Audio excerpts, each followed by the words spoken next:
Hey everybody, and welcome to another episode here at Tribal Trades, the daily show coming at you from the great state of Florida. One hell of a drug. And I do want to welcome you to the channel wherever you are tuning in from around the world. Thanks for watching. Today is decision day. Yes, we have the FOMC meeting. We've had a busy week. I'm going to go over the charts. We're going to talk about what I see coming up in February and a bunch of other important news items. But before we do that and get into all of that fun, you know what to do. Smash the like button. This does help get this channel out to more people and does help support the channel, as does all of your wonderful comments that you take the time to write. Thank you so much. You take the time to write them. I take the time to read them. Thank you. And of course, those who put questions in the comment section, I do get back to those as soon as I am able to. However, if you'd like more immediate interaction with me and engagement with me, you can find me in the Stocks with Josh Discord. I have my own Crown Traders channel in there where I share education, insights, some resources, some of my trade setups, and I just shared a bunch in there this morning before I came on to do the video. And of course, entertainment, because I'm not a financial advisor. This is not financial advice. This is for education and entertainment purposes only. Are you not entertained? Okay. And so, of course, I have my own Discord now that is launching, and those that are on the wait list, we will start opening up access soon. So stay tuned for an email from me very, very soon, probably within the next 24 to 48 hours. We're going to get those emails out to some of those first people on the wait list. And what I can say is that people have asked, are you leaving the Stocks with Josh Discord? Absolutely not. I will stay in there as normal. My Discord is a smaller, by design smaller. It's going to be limited in number, obviously a more intimate kind of personal Discord because there's going to be less people in there. And of course, we're going to have a lot of fun stuff happening in there. I'm going to be doing live trading in my Discord exclusively for the Discord members there. That's coming up really soon as well. So we've got that exclusive limited Discord. How can you join the waitlist for that? I'm so glad you asked. Just below in the description here, the same place that you can get signed up for the Stocks with Josh Discord. There's a couple of links there. You might need to click the more button and that will pop out. I have an email address there. You just simply need to send me an email that you would like to be added to the wait list there. Okay. All right. So let's jump into the news. The news is DeepSeek has apparently spent over $500 million on NVIDIA chips despite low-cost AI claim. There's just no way that they have said that they have spent on it what they said that they have spent on it. So there's now also issues that apparently if you read in the terms, all of your personal information is now theirs and exposed, and they mine that data. And then, of course, there was the rumors of some kind of hack, and then they closed it off. But I think there was a lot of FUD. We've overcome the DeepSeek FUD. We've overcome the Bank of Japan interest rate hike FUD. I'm not sure if that's completely gone away. Of course, if they have subsequent rate hikes, that could cause a little bit more turbulence in the market. Of course, we have the FOMC meeting, and the FOMC meeting is going to be interesting because, of course, the expectation of the market is there won't be a rate cut. However, that's not what people are worried about, and that's a problem for me. And this is where I think if Powell doesn't behave himself in December, he was outright disgraceful in his comments. He was irresponsible. He crashed the market. He wiped out just so much money from the stock market and crypto with just this over bearish. He didn't need to be. Just shocking in my opinion. And I think he might behave himself. I think some of the fear is already priced in. I think we've had, we had the Bank of Japan fear, and I think there was a bit of a drawdown. And then we've got the FOMC meeting, and I think there's been a bit of a drawdown. So it's possibly, the fear is possibly priced in. And then I feel like he might behave himself and be a little bit more dovish. Otherwise, I think he's got to go. I think Trump can say this guy is irresponsible and it's within my powers to let him go. It's not just a policy issue. you can't fire him based off policy disagreement. There is some wording there on how he can fire him. But I think what he did in December is fireable. I think someone like that. And I think change is needed there. I think he was overly hawkish and bearish, and he would usually dump the markets whenever he talked. And today, everybody's waiting, holding breath, and this shouldn't be the case, waiting to see if he's going to trash the markets or if he's going to pump the markets. And this shouldn't be the case. This shouldn't be the role of the Fed, to be market pumper and dumper. He shouldn't be like the emperor from Gladiator that decides if the market goes up and it lives or goes down and dies, okay? But let's look at the charts, because I do feel a couple of things. One, I feel that the rates will stay the same. We could get a shock and there could be a cut, because there has been pressure from this administration to cut rates. And there may be a lot of pressure, and maybe they do.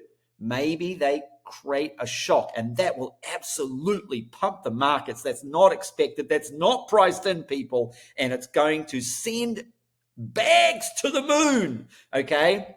Bags to the moon. Our bags will go to the moon if they do that. And of course, if the interest rates stay the same, I think that will be good, because I think that's what's expected. So I think it's priced in. And then if Powell is kind of dovish and not bearish, I mean, even if the guy's just not bearish, can he just be neutral? Is that too much to ask? Please. Then I think the markets will actually have some upside from here. But of course, if he is hawkish, he could really dump these markets. And I think that's what is concerned. I think it's partially priced in.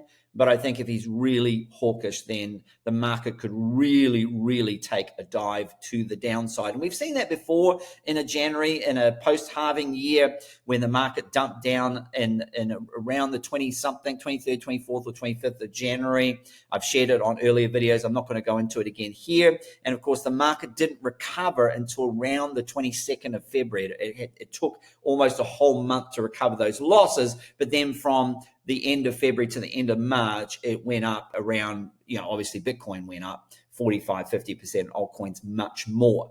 Okay, so let's jump into the charts and see what we can see. But I think, this whole DeepSeek thing was just, I don't know. I just didn't even understand why people were selling off so hard on so quickly without really finding out all the facts on that. Just a bit of a panic reaction, in my opinion. And so what you can see here is you can see that the 20 EMA on the daily has been a little bit of a rock solid since it broke back above it. It went down below it on the 7th of Jan. It broke back above it on the 15th, a week later.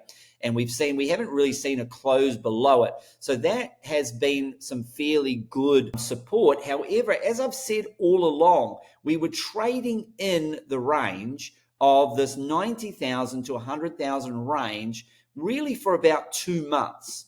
Okay, so we're in there for about 2 months. We came into it around about in November time there. We came into it around the 15th of November, and we traded in this range until we kind of broke above the range. Not for long though. It was only 1, 2, 3, 4, 5, 6, 7, 8, maybe 9, 8 days, and then we were back in the range. And so, and we didn't really break out the range, and then we've got another 2 days here, 9, 10, and we didn't really break out till the 15th of January. So for 2 months, we had this deviation outside the range, and a very small deviation here outside the range for 10 days.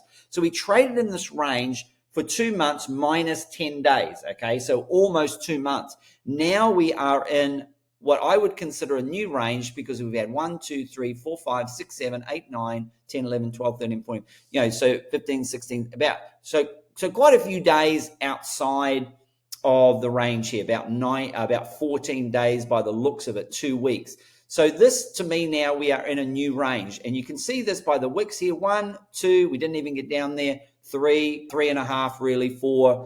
This is now our support line. And our support line is 99,700 99,700, which is the top of the Fibonacci of the previous range. We might as well round it up just to 100K. So now we're trading in the 100 to the 108K range. This is a double Fibonacci level here based off my Fibonacci stacking method. You can learn how to do that. It's in my cheat sheet in the education tab there. But the one that I'm really looking at that has the most confluence is 122,000.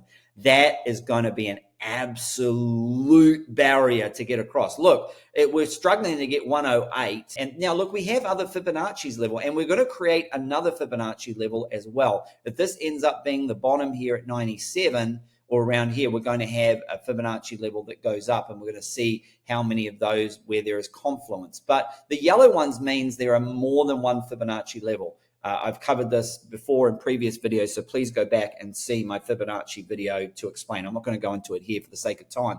But the yellow lines means there are going to be greater support and also greater resistance. So when we do break above this, that's going to create a new range, and the new range could be 108, possibly all the way up to 122. I do see us getting to those 120s in February for Bitcoin, okay? And I do see us setting a new all-time high by the end of February. So overall, I am bullish there. So those are my targets to the upside. Currently, we're trading in a range, okay, between 100 and 108K, which is the Fibonacci level here that we've had 1, 2, 3 goes. Again, these long wicks, when you see them, that's a good sell signal, okay? Take profit signal at least if you don't want to sell out all your bags there.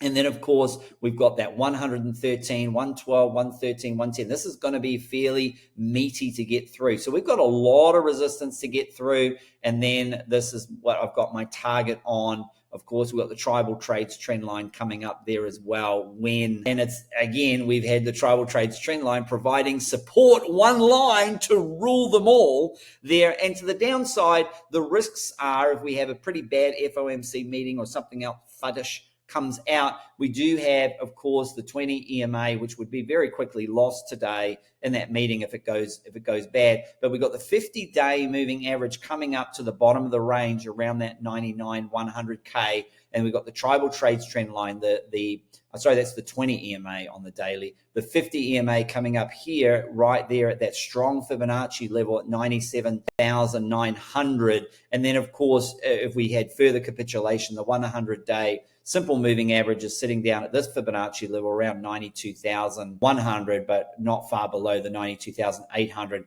And then, of course, if we really got ugly, we've got the 200 EMA on the daily all the way down there at 82. That would be a fairly extreme move. And then the 100 simple down at 77. So those will be my levels to the downside to look for. When would I start to get concerned? I would start to get concerned if we were to lose the 200 simple here. Probably would be a 200 EMA on the daily if we come down there, and if we don't get too far away from there, which is the 200 simple. If we lost the 200 simple, then I would start to really ask, are we now in a bear market, or is the 4-year cycle broken? Okay. Alt will absolutely get smashed, by the way. All right, let's look at the yellow brick road, because we're going to follow the yellow brick road. Follow the yellow brick road. We're off to see the wizard, the wonderful Wizard of Oz. And as you can see, we got levels to the upside. We got some levels to the downside on the 48-hour. More of the levels are to the upside around that 104, 105 level there. Let's jump to the weekly chart here. And we can see, again, more to the upside around that 107 level. Does that lean me towards we might get a dovish Fed and a pump up to liquidate these? Oh, my goodness. On the monthly, there is a ton of liquidations there up at 158. And if you don't know what I'm talking about, see my, it's called the Bitcoin cheat code. Follow the yellow brick road. It's on my education tab. I do a full deep dive on this, so educate yourself there, and that will help you follow along there. And then, of course, we've got a lot there. There is one down there at that 96,000 level, so if there was a little bit of hawkishness there, there could be a flush down into that 97,000 Fibonacci level, pick up that 96. Of course, we've got some more down there at 90,000. Don't really want to go down there. Then we're going to be back in the lower range. I do feel that it's more likely for me that we stay in the range that we're in, 100 to 108,000, and break above that range and get into a new range, than I would for us to really break back down into 90 to 100,000. But I'm not the person that has power of that. The Fed Powell is going to decide that. One man